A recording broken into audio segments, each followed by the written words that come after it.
Once you've been transported inside the Nightmare Realm, it ends with your first encounter with a great one. This is Amygdala. Very strange type of creature, but there's much more to it than just one of these. Once you gain the insight or Rom's veil has been lifted, you will see that there are lesser Amygdala everywhere. These are the things that can grab you up and transport you into the nightmare. Even though nightmare realms are otherworldly, these are still a construct of the human mind.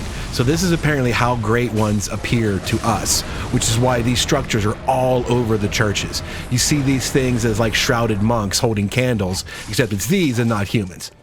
So anyway, this is a great one, as we perceive them. The concept is similar to fights you've seen before. If you recall the blood-starved beast, for example, all you had to do was just hit it in the rear legs because it was little.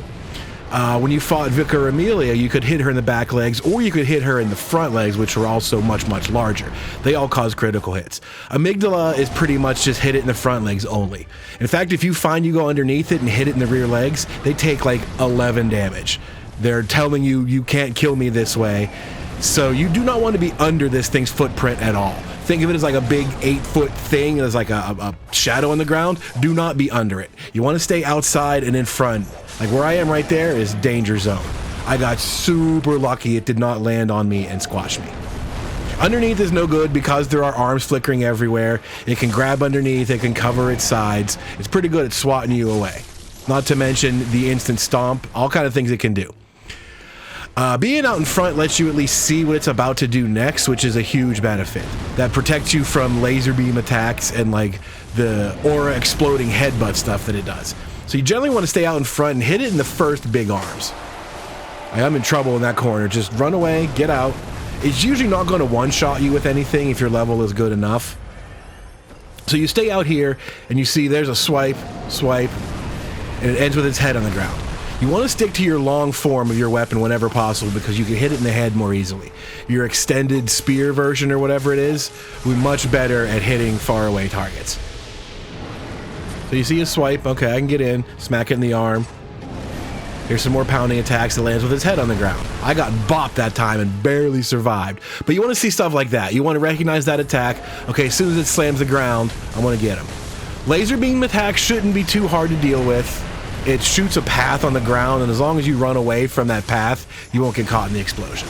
So stay out in front, look for opportunities to bop him in the head, and just rack up the damage. Its front legs will take significant damage. It'll cause staggers eventually, but there's enough opportunities where its head is close to the ground that you do damage. Now, when it gets down to about a third, it goes psycho, and it rips its own arms off to try to beat you with them.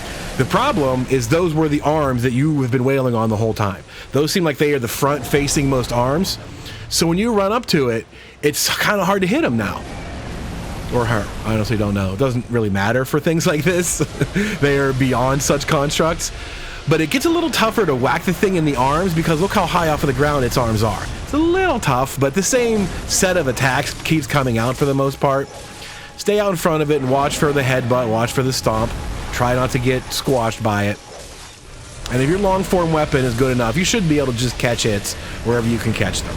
Once it's down to a third, it shouldn't take too much more. There's his head close to the ground. Right? It's a little tougher, but the same thing applies. Keep out of its slappy range and stay out in front of it. That's all you really got to do is just be smart and don't overextend.